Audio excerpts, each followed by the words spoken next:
Welcome. I'm so excited you're here with me. My name is Cindy, and I am here with Linda today to talk to you about her journey. Hey, Linda, welcome. I'm so happy to talk to you. Hey, Cindy, me too. Thanks. So we were just chatting off camera for a moment and having a blast. So we decided to put the camera on and share our conversation with all of you. So Linda, you have such a cool story. Why don't you share it with everybody? All right. Yeah, so I homeschooled my children for almost 20 years. Um, and then they transitioned to public school, and I got a graduate degree in learning design and technology, and needed a full-time job. So I was applying and not really interviewing yet. And then I heard about Cindy and hired her, and we had a fantastic 12 weeks. And about 3 months after our time together, I was in the final stages of interviewing with 5 different organizations and got an offer and started my first full-time job in over 25 years. So first off, let's congratulate you on going back to school, Thanks. right? And getting a degree then. So let's talk about this whole journey. So what is your profession? So I am an instructional designer. My master's is in learning design and technology, and I have a graduate certificate in e-learning. Nice. Nice. So what does it feel like? What does it feel like to be, back there working and really feeling like that independent woman? I feel all grown up now. It's been very empowering, to be bringing in the income that I need, and to have regular interaction with other adults is really wonderful. Isn't it though? Yeah, and to have things that I accomplished. Homeschooling was fantastic, but it's such a very long game. And being an instructional designer, there are parts of it that are still a long game, but not nearly as long as homeschooling a child. So the the gratification is a little less distant. And what was it like when we worked together? So I am a Southern girl, and my personality and your personality could probably not be more polar opposite. With your New York direct, bold, lay it on the line, and my Southern, well, let's make sure everybody's okay with this kind of disposition. Your approach to the whole process and to life is exactly what this personality needed to ramp up and get comfortable, presenting myself on paper with a resume and in interviews, verbally and actually interacting with confidence. We enjoyed ourselves when we were working together. The opposites attract. We had such a good time on our sessions. What was it like when we were writing those resumes? That was that was fulfilling, not just to see something in like my resume, not just to see that improve and get better, but um, to hear the things about me said directly and confidently, and take the things that you were saying and incorporate them into my own mindset and agree with them. That was very empowering and helpful. And then transition that also to the live interviews, and having the skills to present myself and my accomplishments confidently was was very personally empowering and obviously professionally very beneficial. Well, thank you. Yeah, we were just talking about how in the beginning I was, asking you some questions, tell me about a time when you accomplished something. And you said to me, how were your answers when we started? Yeah. So you would ask, so tell me about a time when you XYZ. And my first response was, Um, well, so there was one time and you stopped and said, okay, wait a minute. And we Yeah, we're talked not about going to do that. that. Yeah, Yeah, we're not going to talk like that. We're not going to talk like that. We're going to own it. We're going right. to own it. Yeah. So you very concretely, you let me explain what the event or accomplishment that I was thinking about, and then you took that and syndified it. um, That's a new getting word I haven't heard before. you you put confidence and directness and what's the word I'm looking for? Not wishy-washy, but Oh, you deliberate. were bold, deliberate, Yes. deliberate, bold. Yes. And it was still me, is what I really liked. I didn't feel like somebody else's words. I could take what you and I had created together and it felt like me. And I felt very comfortable using that and didn't feel like I was quoting Cindy Well, about me. that's the most important part, right? Is that at the end, when you're interviewing, it's all about you. It's selling yourself, but you can sell yourself. You can still be that southern girl. And you can sell yourself, but you can still be confident about it. And Yep. you can still own it and show somebody that, Yeah. right? We did that in your resume. We did that in those cover letters. We did that for your interviewing.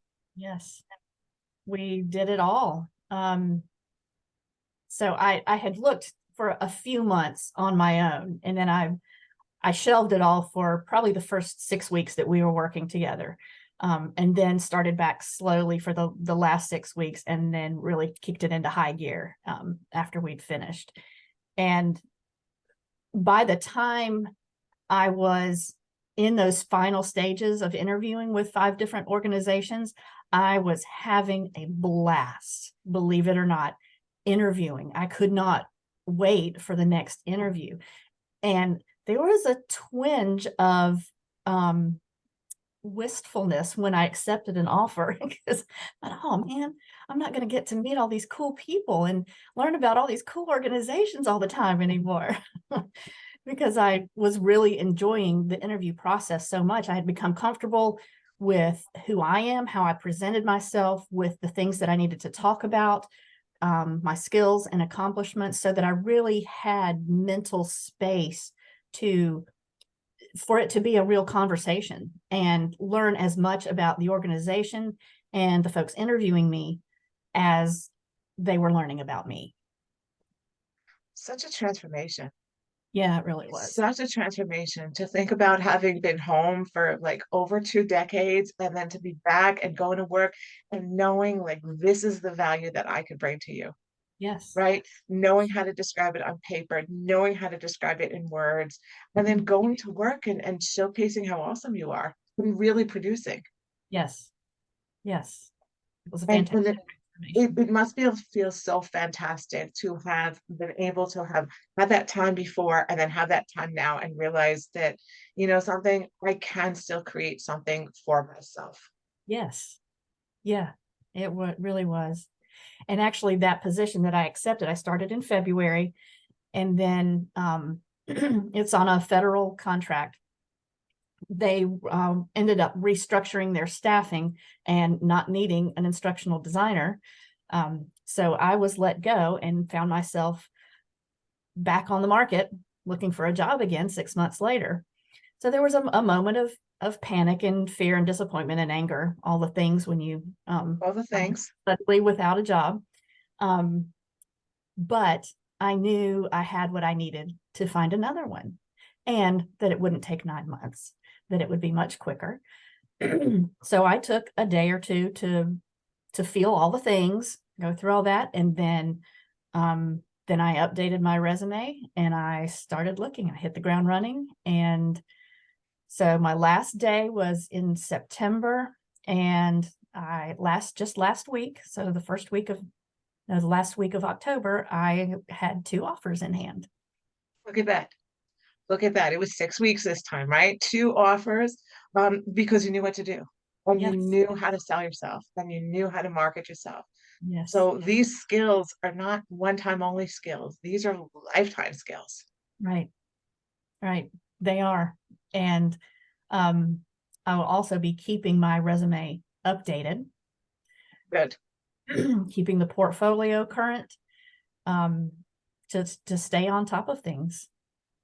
Well, because you want to listen, you want to be able to advance. You never know in the crazy world that we live in when there are going to be downsizes, when the companies are going to close or lay off, but also when there's going to be opportunities for you to advance. And it's really smart to be able to do that so that you're always ready for the next level. Yeah. Yep. So Thank you, what Cindy. you are welcome. So we had such a good time. So what was the best part of our sessions together?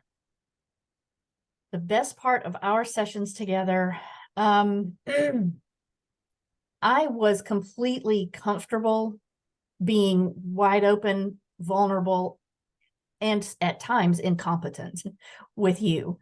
Um, I knew that it was going to be okay, that you were going to help me fix it, and it wasn't going to get any different.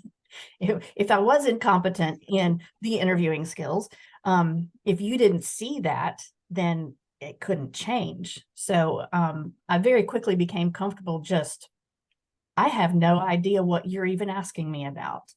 So, so that you could, inform me and correct me, and uh, I could improve whatever that was or learn what I needed to learn. So you were a safe space to be vulnerable and incompetent, but not stay there. Not, well, exactly. Never stay there. Yeah. Never stay there. And what is your advice for anybody else who is looking for a job for whatever reason it is that they are looking for a job, whether they want a better career than what they have, whether they're returning to the workforce, transitioning from one field to another? Um, Keep asking questions, keep looking, keep learning. Um, I don't even remember how I found you actually, but I know it was because I was on LinkedIn a lot and you were working with transitioning teachers, and I sort of fit that category. I can identify with of the a lot of the things they were facing, but I didn't have any work history. But that's how I found you. And I just keep looking, keep investigating, and um, you will find your Cindy. Maybe you'll find this Cindy who can help immensely with whatever, wherever you are. Um, but really just keep looking and keep asking questions and saying, I'm not sure, I don't know. Can you tell me more?